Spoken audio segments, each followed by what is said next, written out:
improving your mood should be a top priority if you want to maximize your chance of success and feeling happy and satisfied with your life.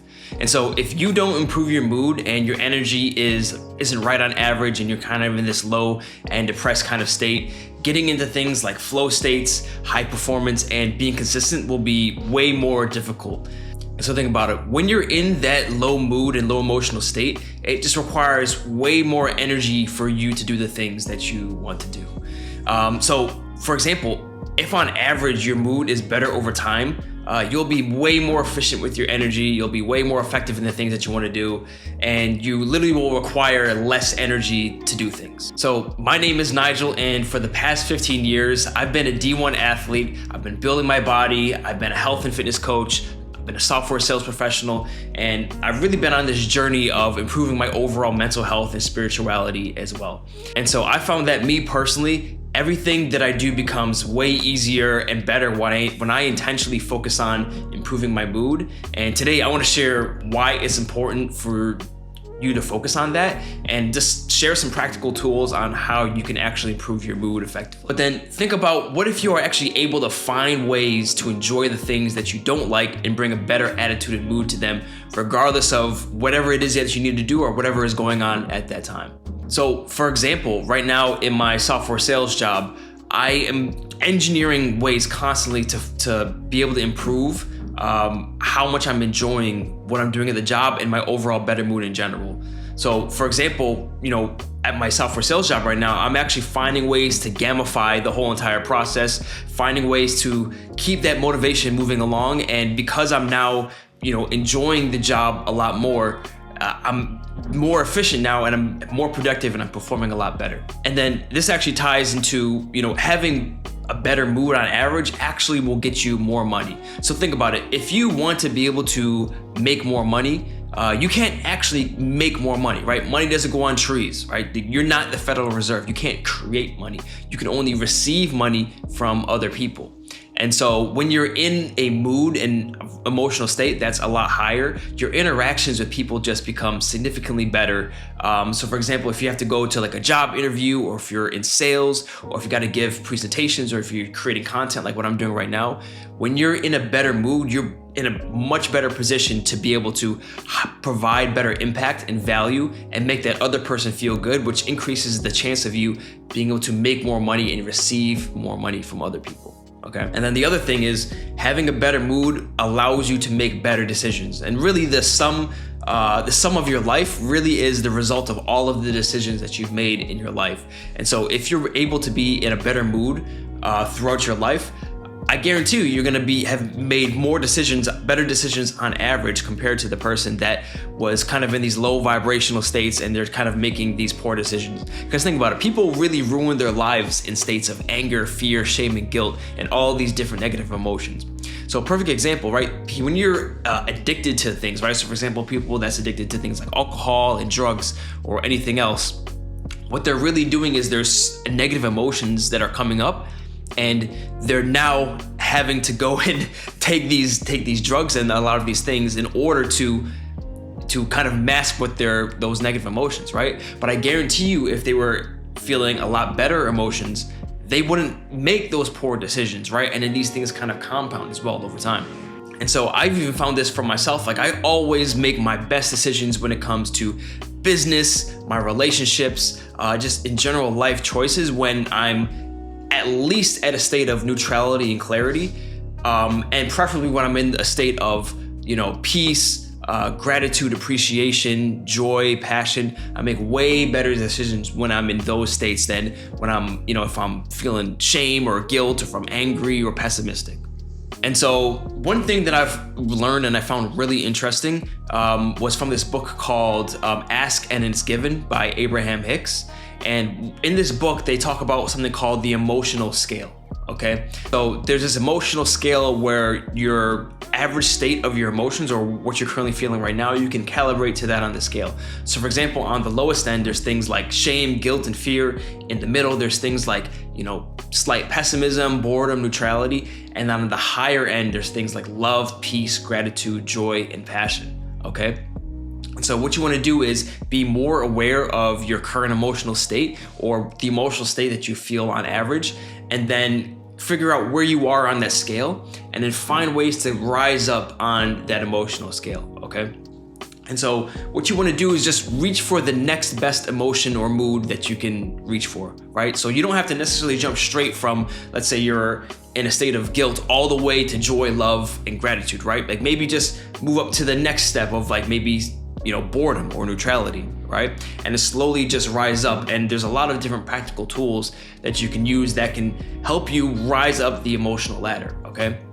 And so some of these tools are, very simple practices that you can do on a daily basis that actually kind of rewires your brain to have better thoughts, and also find ways to clear up the current negative emotions that you have and start to be able to feel within your body more of the positive emotions, okay?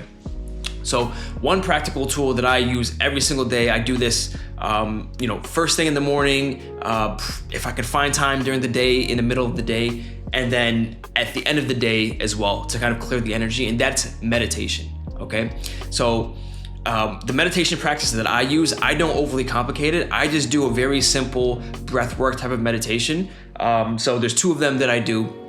And the reason why I like this is because it's more of like a focusing technique instead of kind of like an open mind, an open awareness, mindfulness meditation where you just kind of observe whatever's coming. I prefer, at least for the type of brain that I have, having a more focused meditation technique like alternate nostril breathing or forceful exhalations has been really helpful for me. And these breathwork meditations actually kind of help activate the parasympathetic nervous system and prevent me from being overly sympathetic nervous system kind of working in overdrive, okay? So that meditation technique, what it actually does is kind of clears the energy. So if you're facing or feeling a lot of negative emotions, meditation is really good in kind of clearing the energy and getting you to more of that neutral state.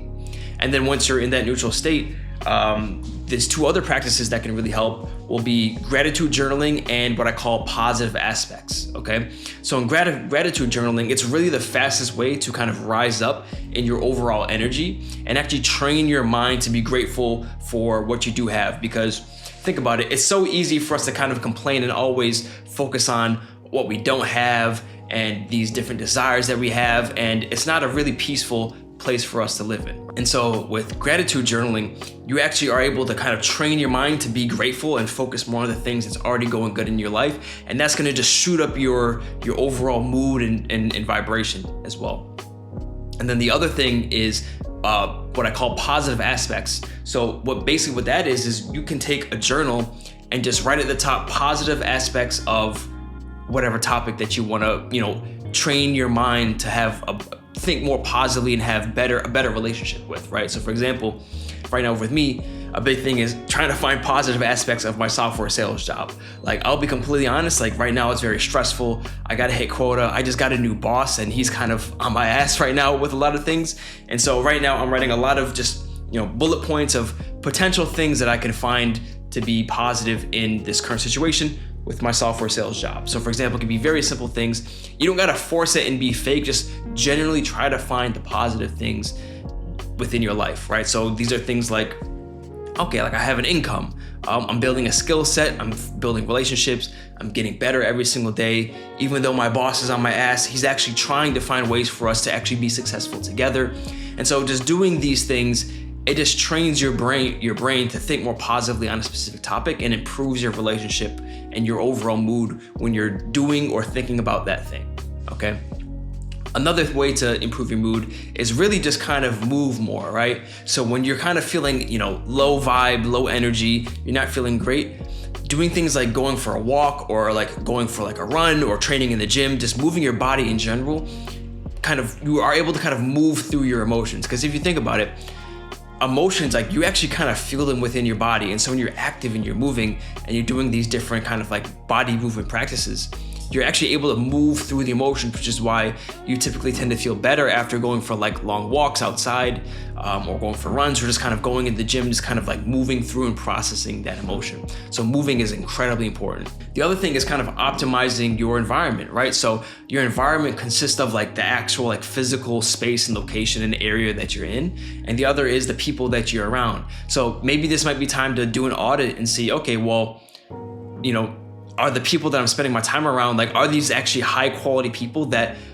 are gonna help me improve my overall mood, or are these people that's just like always on my back and they're triggering me and I need to kind of like cut a few people? Maybe you need to do that. Or the other thing as well is, right, calibrating your space and your location. So maybe you need to clean up your home a little bit, right? Like, you ever notice that, you know, when you kind of clean your home and your space, like you feel a bit better, like things are just kind of a bit more clear and relaxed. Or maybe you need to, you know, move out of the neighborhood that you live in, or maybe you need to move cities, or whatever it needs to be. Put yourself in the most optimal environment for whatever goals and aspirations that you have at that time. And then the other thing is, you know, this is incredibly important. Like, what are you consuming and focusing on? I would say this is probably the most powerful thing that you can actually do.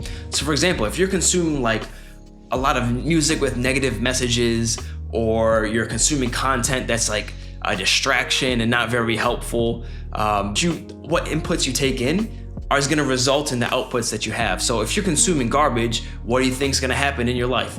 Garbage, right? So really try to calibrate and focus on the things that you're consuming and focusing on. And at least for me right now, I'm really cutting out all of the different pieces of content, music, entertainment that's just negative and non-productive, because right now I'm in a phase of my life where, you know, for example, I want to be really good at my software sales job. I want to provide more value on this YouTube channel.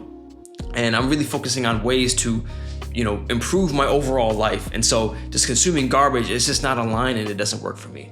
So utilize all of these different tools to improve your overall mood and your emotional state, and just watch and observe, you know, yourself perform better in life. You'll feel more satisfied. You'll need less energy to do things. And, you know, once I started incorporating this in my life, things just naturally started working out for me. So if you found this video valuable, please give it a like and subscribe. And, you know, on this channel, I talk about everything related to optimizing your physical health, you know, building a strong aesthetic body, improving your overall mental health, mindset, and resilience, and then really just like finding ways to, you know, do lifestyle design. Okay, so stay around next time, and I'll see you next time. Peace.